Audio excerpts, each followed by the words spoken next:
Hello everyone, how are you? I hope you all are fine. आज हम लोग national institute of open schooling का secondary course psychology का module 1 foundation of psychology lesson 3 individual differences का बचा हुआ part आज कवर अप करने का कोशिश करते हैं। तो चलिए शुरू करते हैं। Hello dear learners, now we are going to study section 3.3 which is nature of intelligence and its assessment. You often come across the term intelligence in our everyday life. We generally use this term whenever we find somebody doing something very good which goes beyond our expectation. Intelligence is one of the psychological terms used quite frequently in various settings, example school. Who can be called intelligent? The one who gets highest marks in exams. That person who earns many educational degrees. Is the doctor more intelligent, or the engineer, or the lawyer, or the artist? One may answer these questions in different ways depending on the meaning of intelligence. Intelligence is much more than getting degrees. Intelligence refers to multifaceted abilities of people. It gets expressed in many ways. It comes in many forms. Some people are good in studies, some are good in repairing machines, some are good in acting, and some are great in sports. People are very good in one subject and average in some other. The most important thing is that intelligence is functional. It is used to do something and to achieve something. तो आप अपने प्रतिदिन के जीवन में intelligence शब्द से रूबरू ज़रूर हुए होंगे। हम लोग जनरली इसको यूज़ कब करते हैं? जब कोई इंडिविजुअल कुछ बहुत ही ज़्यादा अच्छा कर लेता है हमारे एक्सपेक्टेशन से बढ़ के। ये जो इंटेलिजेंस है वो साइकोलॉजिकल टर्म्स में फ्रिक्वेंटली यूज़ किए जाते हैं अलग अलग मीडियम में। जैसे कि स्कूल में हम लोग इंटेलिजेंट किसको बोलेंगे?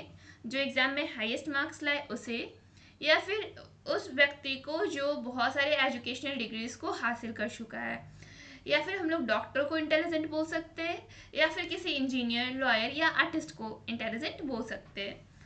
तो ये जितने भी क्वेश्चंस हैं तो उसके आधार पर जो जैसा मीनिंग इंटेलिजेंस का समझा उसके बेसिस पे ही आंसर देगा कि कौन ज़्यादा इंटेलिजेंट है। इंटेलिजेंस जो है वो डिग्रीज हासिल करने से कहीं कुछ ज़्यादा है।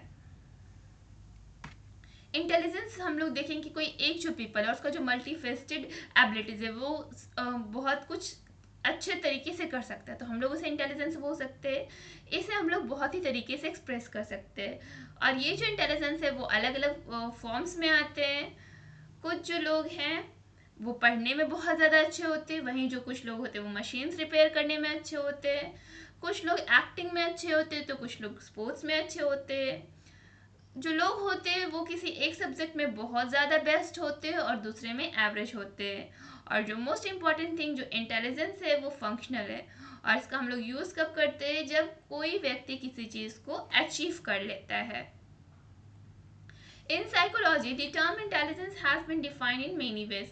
One of the earliest definitions of intelligence was given by Binet and Simon in 1905, who defined as the ability to judge well, to understand well, and to reason well. One of the most popular definitions of intelligence was given by Wechsler, who defined it as the aggregate or global capacity of the individual to act purposefully, to think rationally, and to deal effectively with the environment. Psychology में ये जो term intelligence है उसको बहुत ही तरीके से define किया गया है।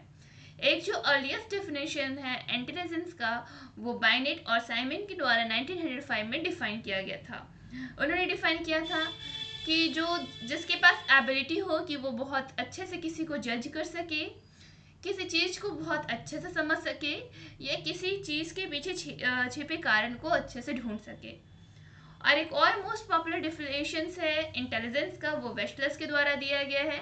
उन्होंने क्या बताया कि कोई भी जो इंडिविजुअल है उसका जो ग्लोबल कैपेसिटी है कि वो किस प्रकार से वो ग्लोबली पर्पसफुली एक्ट कर रहा है, किसी काम को पर्पसफुली उद्देश्य के साथ कर रहा है, वो किसी चीज़ के बारे में रैशनली सोच रहा है, या अपने इन्वायरमेंट के अकॉर्डिंग किसी चीज़ से इफेक्टिवली डील कर रहा है। Gardner defined intelligence as the ability or skill to solve problems or to fashion products which are valued within one or more cultural settings. He used the term multiple intelligences and advocated that there are 8 types of intelligences. such as linguistic, logical, mathematical, spatial, musical, bodily, kinesthetic, interpersonal, intrapersonal and naturalistic. तो gardener ने intelligence को कैसे define किया कि एक ऐसा ability या skill जो प्रॉब्लम्स को सॉल्व कर सके, प्रोडक्ट्स को फैशन कर सके एंड साथ में उसका जो कल्चरल सेटिंग्स हो वो वैल्यूएबल हो सके। उन्होंने मल्टीपल इंटेलिजेंस के बारे में बताया और उन्होंने 8 टाइप के इंटेलिजेंसेस को हमारे बीच में लाया। Linguistic, logical mathematical, spatial, musical, bodily kinesthetic, interpersonal, intrapersonal and naturalistic. ये 8 टाइप्स के इंटेलिजेंसेस है according to Gardner. Though the first attempt to measure intelligence was made by Sir Francis Galton, a more systematic approach was developed by Alfred Binet, a French psychologist, in 1905. Binet gave the concept of mental age, MA, which refers to an individual's level of mental development relative to the environment in which he/she lives. His term intelligence quotient IQ was first devised by William Stern, a German psychologist, in 1912. IQ is defined as mental age divided by chronological age and multiplied by 100. IQ equal to MA per CA into 100. For example, if the mental of a child is 12 and her chronicle age is 8, then the IQ of the child would be 150. The intelligence test developed by Binet was revised subsequently, and in 1916 the test was given the name of Stanford Binet Test of Intelligence. One of the most popular and widely used tests of intelligence is Wechsler scales of intelligence. These scales have been designed for individuals of different age groups, such as Wechsler's Adult Intelligence Scale (WAIS) for adults and Wechsler Intelligence Scale for children (WISC) for children between the age of 6 and 16 years. तो first attempt में intelligences को major करने का attempt किसने किया? Sir Francis Galton ने। इन्होंने एक मोस्ट सिस्टमैटिक अप्रोच किया एल्फ्रेड बाइनेट के द्वारा डेवलप किया हुआ, एक फ्रेंच साइकोलॉजिस्ट जिन्होंने 1905 में इस चीज़ को डेवलप किया था। बाइनेट ने एक कॉन्सेप्ट दिया मेंटल एज का, MA, जिसका मतलब होता है कि जो इंडिविजुअल होते हैं उनका जो मेंटल डेवलपमेंट का लेवल है वो कैसा है और वो किस रिलेटिव इन्वायरमेंट में रह रहे हैं। ये जो टर्म है इंटेलिजेंस क्वेश्चन IQ, ये फर्स्ट डिवाइस किया गया था विलियम स्टर्न के द्वारा, जो कि एक जर्मन साइकोलॉजिस्ट थे 1912 में। IQ को कैसे डिफाइन किया गया? मेंटल एज, जो कि डिवाइड किए गए क्रॉनिकल एज से और उनको मल्टीप्लाई किया गया 100 से। IQ equal to what? MA पर CA इंटू 100।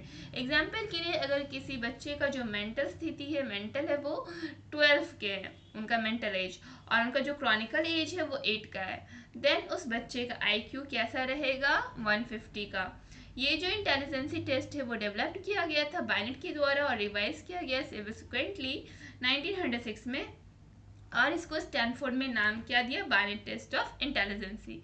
एक मोस्ट पॉपुलर और वाइडली यूज टेस्ट है इंटेलिजेंसेस का, वो वेस्कलर स्केल्स ने इंटेलिजेंसी का दिया था। ये जो स्केल्स है उसको डिजाइन किया गया था इंडिविजुअल्स के लिए, डिफरेंट एज ग्रुप्स के लिए, जैसे कि Wechsler adult intelligence scale WAIS, ये कि एडल्ट्स के लिए, और Wechsler intelligence scale for children WISC, ये बच्चों के लिए जिनका एज ग्रुप 6 से 16 ईयर्स के बीच में हो। Intelligence tests are of two kinds, individual test and group test. An individual test of intelligence can be administered to a single individual at a given time, whereas a group test is administered to more than one individual at a time.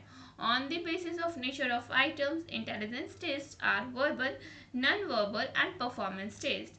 A verbal test requires understanding of written words, hence it can be administered to literate individuals only. In non-verbal tests, pictures or illustrations are used as item of the test. Performance tests are made up of certain concrete tasks. Both non-verbal and performance tests can be administered to literate and illiterate individuals.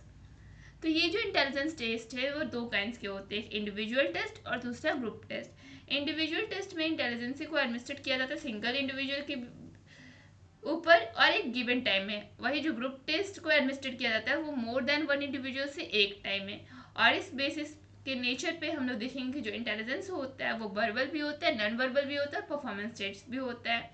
Verbal test में requirement क्या होता है कि जो भी written words हो उसको लोग समझ सके और इसको हम लोग बोलेंगे सिर्फ कि जो इंडिविजुअल्स है वो लिटरेट है।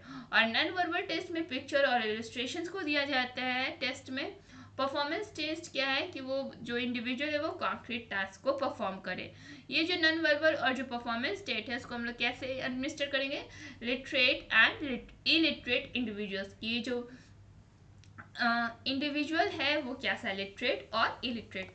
Now here is your text question 3.3, try to solve both of this question.